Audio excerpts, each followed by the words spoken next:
Boa tarde, boa noite a você que está em casa e a sua família também. O tempo da entrevista começa a ser contado a partir de agora e eu quero começar ouvindo o senhor sobre o escândalo do Banco Master. Candidato, o banqueiro Daniel Worcaro está preso por fraudes bilionárias. E ele repassou 61 milhões de reais para financiar um filme sobre seu pai, Jair Bolsonaro. Primeiro, o senhor negou ter pedido dinheiro para o Worcaro. Em seguida, vieram a público mensagens de áudio mostrando que sim, o senhor cobrou dinheiro de Worcaro para o filme. Em seguida, o senhor omitiu ter se encontrado com Worcaro. Em seguida, o senhor reconheceu que se encontrou sim com Worcaro, foi até a casa dele, inclusive no dia seguinte à saída dele da prisão. Eu pergunto ao senhor, diante de todas essas contradições, como convencer o eleitor de que o senhor não teve um relacionamento próximo com Daniel Worcaro? Bom, Renato, em meu lugar, quero prestar minha solidariedade a você pelo ocorrido aqui no dia de ontem, na sabatina com o próprio presidente da República, com a descortesia que ele cometeu. Da minha parte, obviamente, eu fiquei à vontade para fazer qualquer tipo de pergunta, como essa pergunta que eu acho que tem que ser esclarecida sempre, apesar de eu já ter falado várias vezes sobre isso. Nunca é demais explicar, não só para vocês, mas principalmente para quem está em casa aqui me assistindo, que não tem absolutamente nada de errado em um filho buscar um financiamento privado para um filme do próprio pai, e alguém que, obviamente, apesar de ser senador, não teve nenhuma contrapartida pelo fato de eu ser senador da República para esse investidor. Então, Renato, eu de verdade não tem absolutamente nada de irregular nesse filme. Eu não fui buscar dinheiro em Lei Rouanet, não fui buscar dinheiro em recursos públicos, e esse foi um patrocínio, na verdade, que não tem nenhuma transferência para Flávio Bolsonaro. É um patrocínio para um filme privado sobre o meu pai. Sim, também é importante esses fatos, porque o senhor é um senador da República, pleiteando o cargo da presidência, e recebeu valores milionários de um banqueiro que está preso por crimes graves, incluindo fraudes bilionárias, incluindo dinheiro de aposentados, milícia privada contra inimigos. Por isso é de interesse público que entender não só a sua relação com ele, mas também o detalhamento desse financiamento. Sobre a sua relação com ele, na véspera da prisão de Worcaro, quando as fraudes e as investigações já eram conhecidas e noticiadas, o senhor chegou a dizer numa conversa o seguinte: estou e estarei contigo sempre. O que o senhor quis dizer com isso? Bom, Renata, é importante separar o tipo de relação privada que envolve esse patrocínio para um filme, que é o mesmo tipo de relação privada de um banqueiro que investiu também, deu um patrocínio de 160 milhões de reais para um programa do Luciano Huck aqui da Globo.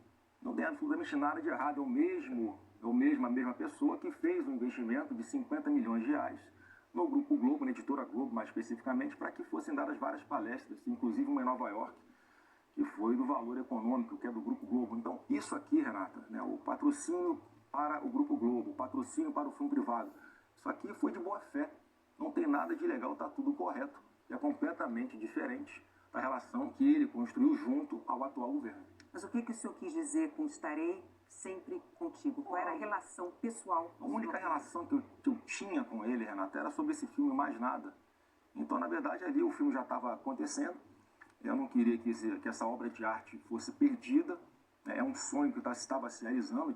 O presidente Bolsonaro merece uma obra de arte, uma obra-prima, como um filme, contando a história como um herói, que é o que de fato ele é. Resistiu, inclusive, a uma facada até chegar à presidência da República, deu o seu melhor.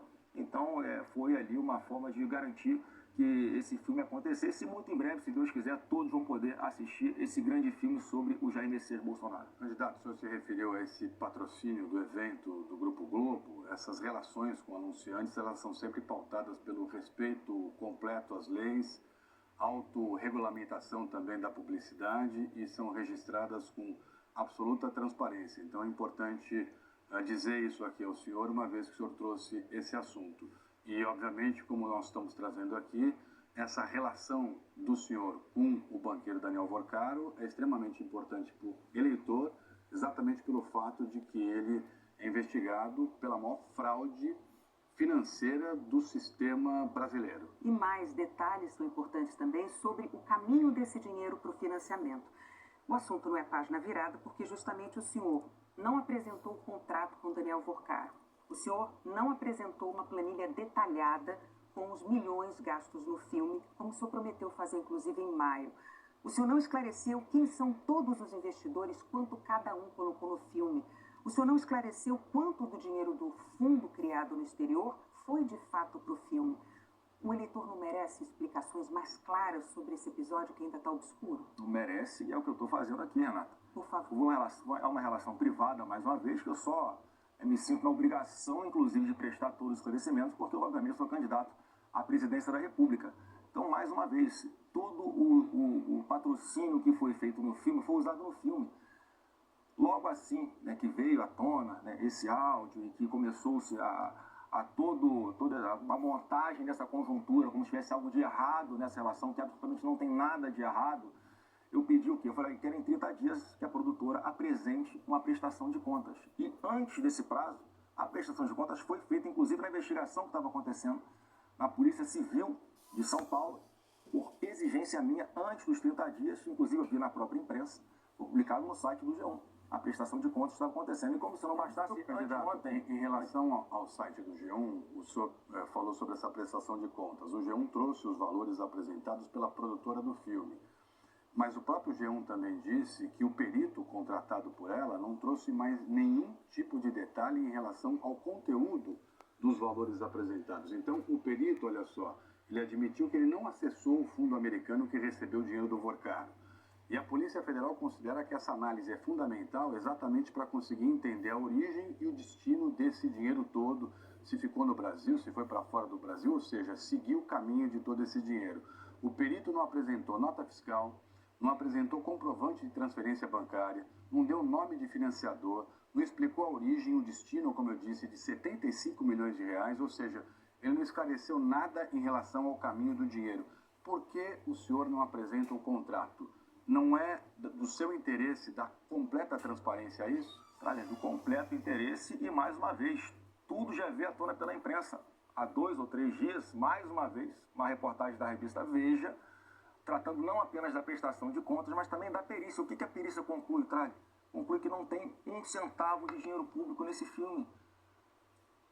É uma relação completamente privada.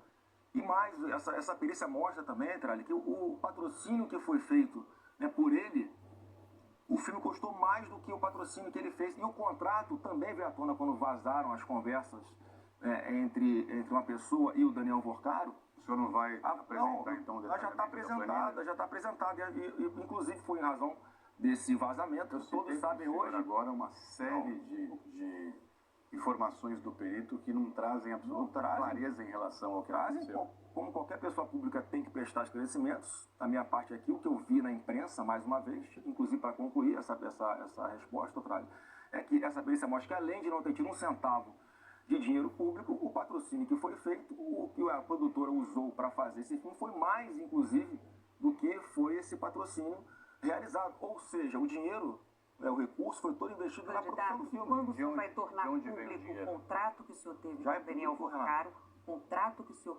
firmou com o Daniel Vorcaro para receber esse dinheiro? Eu não firmei contrato com ninguém. A minha parte nesse filme foi autorizar o uso da minha imagem e captar investidores. O contrato não cabe a mim. O detalhamento da planilha, por exemplo. Candidato. Mas se está esclarecido que não tem dinheiro público, a origem do patrocínio, Otralha, é a mesma origem do investimento do patrocínio. Mas é dinheiro não é dinheiro de Vorcaro. O dinheiro que Vorcaro distribuía era fruto de fraudes bilionárias. O senhor está pleiteando um cargo máximo da República. O senhor precisa de toda a transparência, inclusive com negócios privados que o senhor faz, para justamente dar ao eleitor essas informações claras sobre o caminho do dinheiro, que negócios o senhor faz com o banqueiro e também a relação que o senhor tem com o está mais do que esclarecido. Tá? Inclusive, eu pedia muito que houvesse a CPMI do Banco Master, para que eu já assinei a CPMI, eu pedi que ela acontecesse, porque tudo que eu queria é que sentasse lá Augusto Lima e Daniel Vorcaro para perguntar qual é a relação com o Flávio Bolsonaro. Eu não ia falar nenhuma relação com o filme. Agora, qual é a sua relação com o Lula?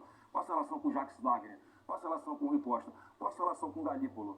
Vorcaro, o que é que você conversou naquela reunião com o presidente Lula, naquela reunião secreta que ele fez junto com o Galípolo, junto, né, com Augusto Lima, em que foi prometido... Olha só, espera um pouquinho, Vorcaro, o Lula falando isso, espera um pouquinho, porque daqui a pouco eu troco o presidente do Banco Central com o Galípolo presente nessa reunião. O Galípolo sentado lá para ele trocar o presidente do Banco Central para o presidente do Banco Central novo, indicado por Lula, resolver o Banco Master. E a sua Isso é que tem visita problema. ao banqueiro Daniel Vorcaro, ao dono do Sempre, Master? toda a minha relação com ele, Renata, sempre foi relativa ao filme, absolutamente. E o senhor se compromete a tornar públicas os detalhes desse filme? Já do estão, financiamento? as informações não que estão já estão ainda. públicas. Candidato, Da minha relembrando parte, só para o eleitor ter a cronologia do que aconteceu. O senhor recebeu 61 milhões de reais. Não recebi, Renata, por favor. Eu não recebi dinheiro nenhum. Foi um patrocínio para um que fez o filme, para a produtora que fez o filme. Exatamente. Não fui eu vendo, só para deixar bem claro, nunca recebi. O senhor pediu Não pedi dinheiro a dinheiro, ele. eu pedi um As patrocínio. mensagens- Isso, patrocínio. Foi um patrocínio para o Dinheiro filme, para o não foi patrocínio. dinheiro O para senhor Flávio. Deixar bem teria claro. pedido a Vorcaro 134 milhões de reais. No fim de 2025, o senhor visitou Daniel Vorcaro em São Paulo. Naquele momento, inclusive, as fraudes do Master já eram amplamente conhecidas ao público. Vorcaro, inclusive, já tinha sido preso. Estava com tornozeleira eletrônica. Eu pergunto ao senhor, o senhor alegou que foi lá para dar fim à relação que o senhor tinha ao Vorcaro. É adequado um senador da República visitar a casa de um banqueiro investigado por fraudes bilionárias no sistema financeiro, incluindo o dinheiro dos aposentados? Olha, Renato, o que não é adequado é um presidente da República receber numa reunião secreta um banqueiro prometendo ajudá-lo a resolver o problema do seu banco. Então fica a pergunta aqui, quem deve esclarecimentos é o Lula. Ele é sócio, ele é conselheiro ou ele é só amigo do Vorcaro e do Augusto Lima? Quem deve explicações hoje é o atual presidente da República. Mais uma vez, uma relação privada que não teve absolutamente nenhuma contrapartida da minha parte de favorecê-lo de alguma forma, porque, obviamente, eu sou oposição ao atual governo, né? Nada que ele pudesse me pedir de ajuda para resolver no poder público, eu poderia ajudá-lo. Então, mais uma vez, esse é um livro, né, que está fechado, ressignificado e na prateleira para quem quiser abrir e ter acesso a hora que quiser. Mas o senhor não vai tornar públicas as informações ainda? Está aberto para o público pela imprensa.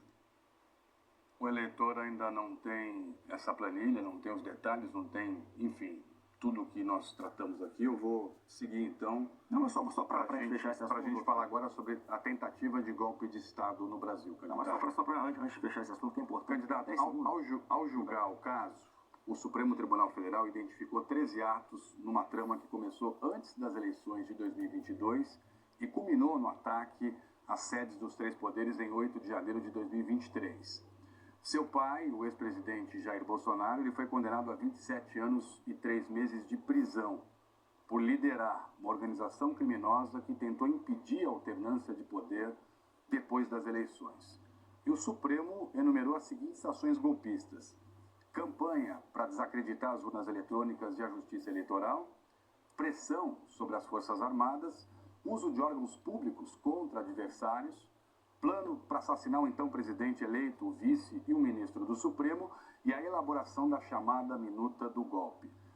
Diante disso, pergunto ao senhor que garantias o eleitor tem de que o seu grupo político não vai voltar a atacar a democracia se o senhor for eleito. Então, é muito importante a sua pergunta, né, para que quem está nos assistindo possa saber a grande farsa que foi armada para tirar o presidente Bolsonaro da vida pública. Você citou algumas acusações pelas quais ele foi aí condenado, ele foi julgado pelos seus inimigos. Você tem ideia? Olha, eu vou te falar uma coisa, nunca queira ser julgado pelos seus inimigos, porque você já sabe qual vai ser o resultado final antes do processo começar. Você falou alguns crimes, né, que foram imputados a ele. Organização criminosa armada. Que organização? As pessoas que estavam naquele 8 de janeiro nem se conheciam, nunca se viram na vida. E armada, não foi encontrada uma arma no 8 de janeiro, cara. Como é que alguém pode ser condenado, como foi o presidente Bolsonaro e centenas de outras pessoas, por depredação de patrimônio público, se ele estava a mais de 10 mil quilômetros de distância de Brasília? Para eu quebrar esse copo, eu tenho que pegar ele na mão, tenho que tacar ele no chão, e aí você pode me acusar de ter quebrado o copo. Depredação de um patrimônio público, né, a pessoa tem que estar fisicamente no mesmo local para poder cometer. Ele foi imputado esse crime a ele, é uma depredação de patrimônio público por Wi-Fi, é o golpe da Disney, que ele estava nos Estados Unidos. Então, claramente, cara, isso tudo foi uma farsa. Ele foi armado, ele foi, só para fechar essa primeira bloco, era pergunta sobre isso. Olha quem foi que julgou ele: Alexandre de Moraes, um inimigo declarado do presidente Bolsonaro. Flávio Dino, outro ministro indicado pelo Lula, que tem inclusive processo criminal contra o Bolsonaro, que disse que o Bolsonaro é o demônio na terra. O outro, Zanin, indicado pelo Lula, que até ontem era advogado do Lula. Você acha que isso foi um julgamento justo? Candidato, e os depoimentos que embasam esse processo criminal que resultou nas condenações? Tem vários depoimentos de generais, de alta patente dentro do governo, na época do governo do seu pai.